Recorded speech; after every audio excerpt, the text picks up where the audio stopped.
Welcome to my first project video. In this I will be taking you along on my journey to make this pattern. It's the Vogue V1659 and it's a pretty advanced pattern. It has lots of stuff I have never done before and a lot of hand sewing, including hand stitching the buttonholes. I've got a lovely green fabric to make this, so I'm looking forward to it. In this first part we'll be preparing the fabric, tracing the pattern pieces and actually hand stitching the buttonholes. So, enjoy!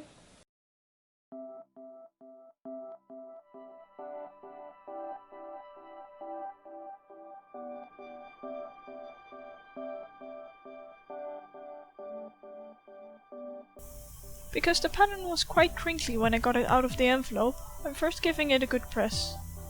This way I can be sure the traced pattern pieces really are the correct dimensions.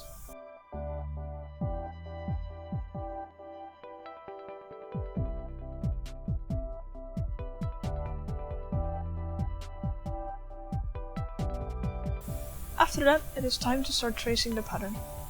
I prefer to trace the patterns and leave the original tissue paper intact, instead of cutting the pattern out. This will take a bit more work, but this way I can retrace the pattern if I ever need a larger size later. As you can see in the foreground, patterns like this come in multiple sizes. You have to trace the lines that belong to your size, and trace all the symbols that belong to your size as well. All this tracing will take quite a while. Seeing as this pattern has 13 different pattern pieces, it took me a good 3 hours to trace it all out. Sometimes it's a bit difficult to see the exact symbols through the paper, so that's why you see me flip it over occasionally. After I trace each pattern piece, I note down some information on it. This information usually includes the pattern name, and if it's from a magazine, the year and the issue, the number of the pattern piece, what part of the pattern it is, e.g. sleeve, and the garment size that was traced. This way I can recognize what this pattern piece belongs to, even if it gets separated from the rest. Also, we were listening to metal in the background, so enjoy this music instead of a combination of tracing sounds and extra sped up metal.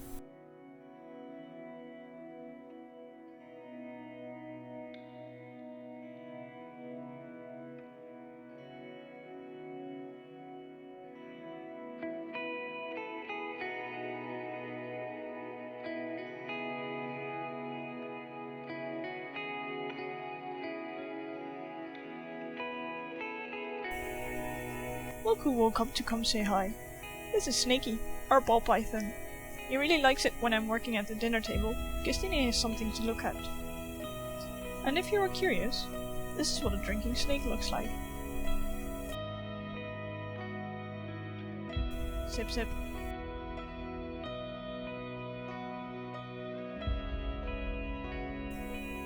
Anyway, back to tracing.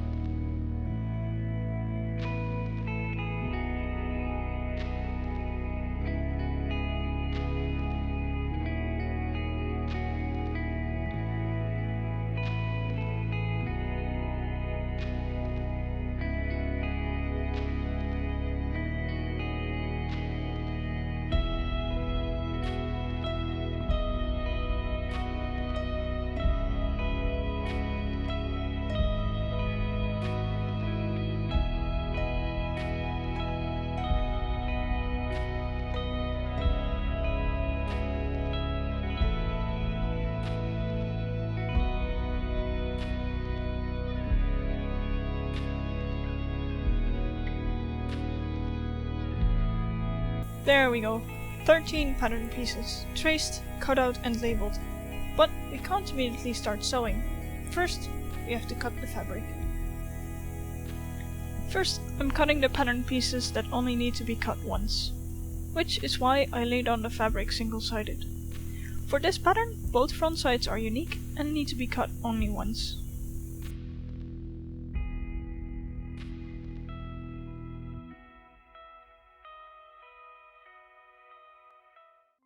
To make sure the finished piece doesn't warp around the body when worn, the pattern pieces must be cut straight grain. An easy way to do this is to measure the distance from the straight grain line on the pattern piece to the edge of the fabric. If the top of the straight grain line and the bottom are both at an equal distance from the edge of the fabric, you know your pattern lays straight. This is quite literally a case of measure twice, cut once.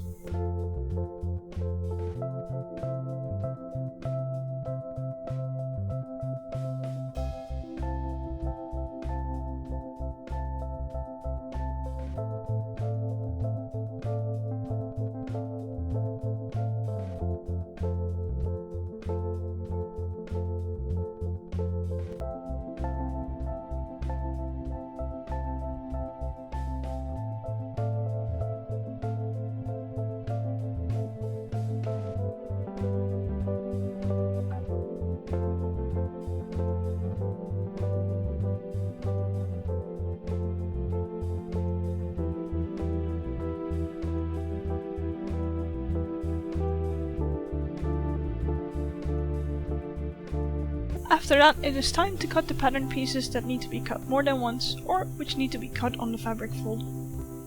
This pattern has the seam allowance included in the pattern, so you don't need to cut extra. Which feels quite weird for me, as most Dutch or German patterns do not include this seam allowance. To be able to change the length of the finished piece, I do include a bit of extra seam allowance at the bottom, although I doubt I need it. I'm not really tall.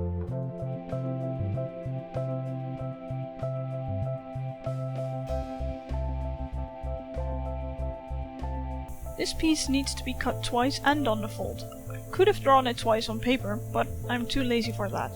So instead, I'll just cut it twice using the same piece of paper. Then it is time to cut the interfacing. Some pieces, like the collar and cuffs, need to be extra stiff, which is what we'll use the interfacing for. The pattern asks for non-fusible interfacing, but I had fusible laying around, so that's what I'll use. When ironing the interfacing to the fabric, make sure that there are no creases and the interfacing actually sticks to the fabric. This particular interfacing is quite old, so it needed some extra convincing to stick.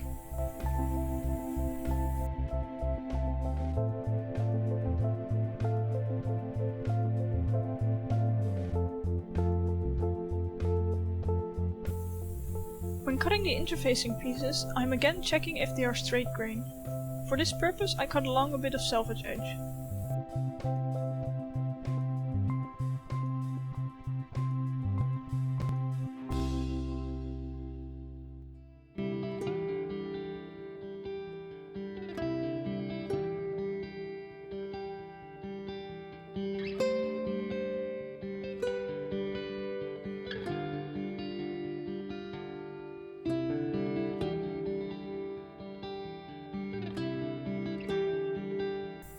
Apparently I had mismeasured a bit, so one corner of the collar has no interfacing, but this will end up as seam allowance anyway, so in the end, it doesn't matter too much.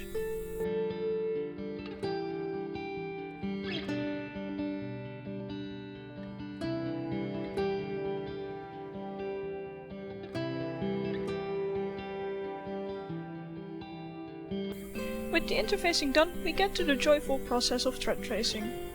No, really, I enjoy it. It just takes so long. The idea is to transfer all the markings on the pattern pieces to the fabric by using colored threads. This particular pattern uses a lot of notches for aligning pieces, and it uses circles for other alignments. To be able to tell them apart, I'm using green thread for the notches and yellow for the circles. By using big stitches that go through both pattern pieces, the markings appear on both sides. If you leave enough spare threads, you can pull the pattern pieces apart and cut the threads, thus ending with the markings on both pattern pieces.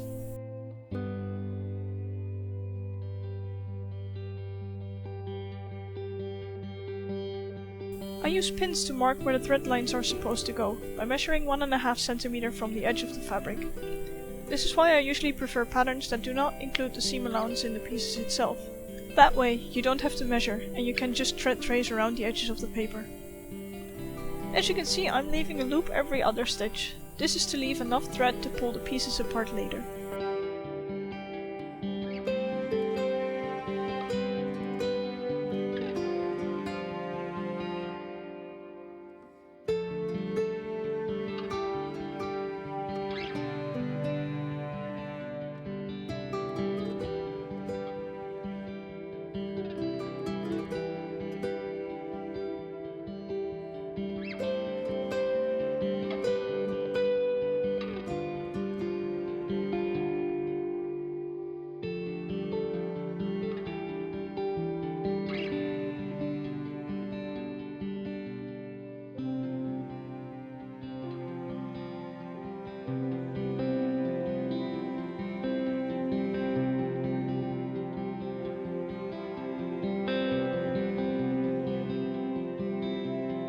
After what took an approximate aeon, the thread tracing is done and we can finally start putting all those pieces together. Or can we? Nah. First, we're going to hand stitch some buttonholes. But before we can even start on those, there is some preparing to do. First, we're going to make the fly. We're going to do this by folding over the front twice, using the lines we just thread traced. Then stitching on a stitch line which you can see here as the middle of the thread tracing lines.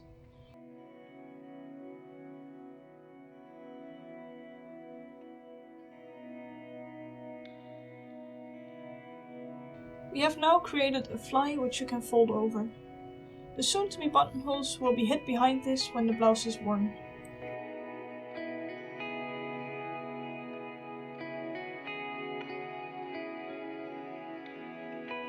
Maybe I should find a better place to put my camera. No worries, the camera was fun.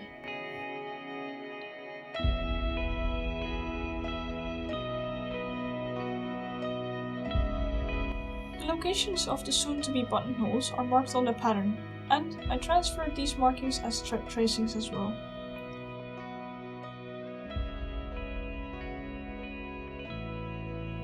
To avoid having to realign the paper for each buttonhole, I quickly marked the locations with pins first before thread tracing the buttonholes themselves.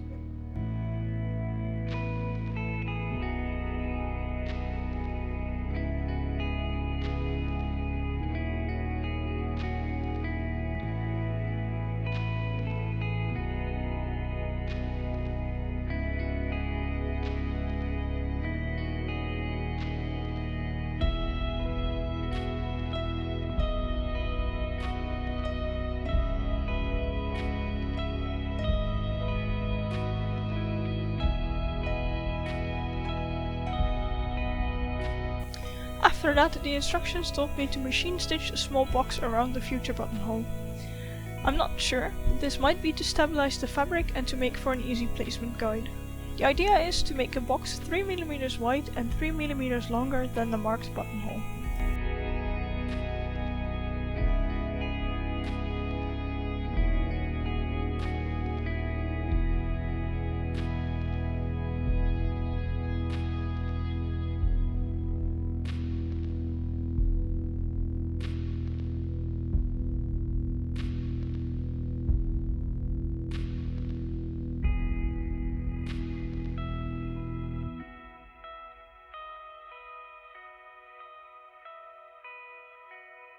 Then it is time for the scary part, opening the buttonhole. An awl was inserted in the middle of the box, and from this hole we can cut open the rest of the buttonhole with small scissors.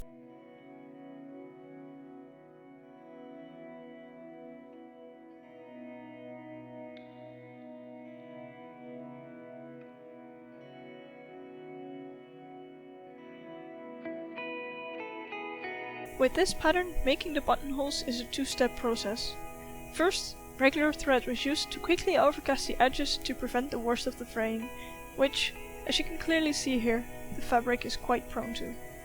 This overcasting stitch is done in such a way that all the stitches fall within the earlier sewn box.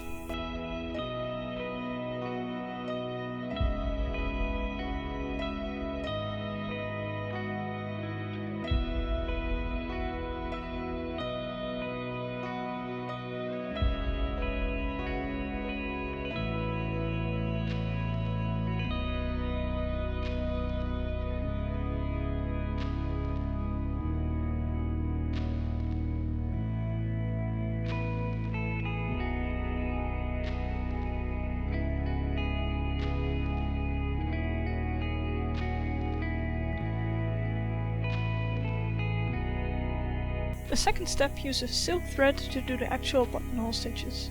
I found this spool of, I presume, silk in the sewing supplies I inherited from my grandma. The color does not match up perfectly, but this is what I had, so I'll use it. The thread is anchored below the buttonhole and buttonhole stitches are used to finish it.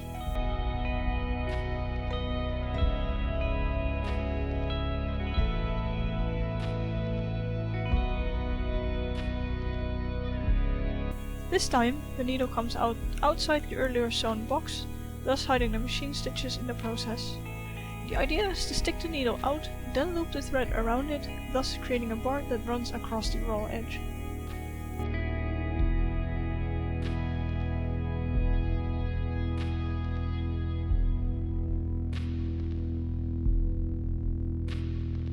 This blouse has a lot of firsts for me, including hand stitching buttonholes.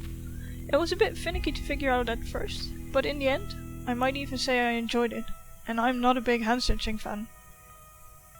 The stitches could have been a bit closer together, which is what I did for the later buttonholes.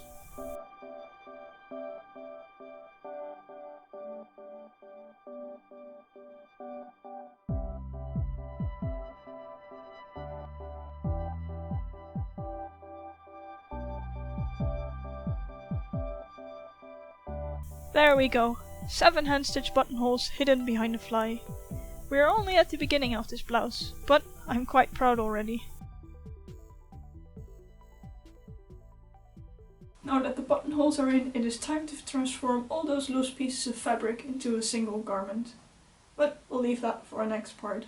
I hope you enjoyed watching, and if you have any comments, whether that be more sewing related or more video editing related, I'd be more than happy to hear them. You can leave them below in the comments, and thanks for watching!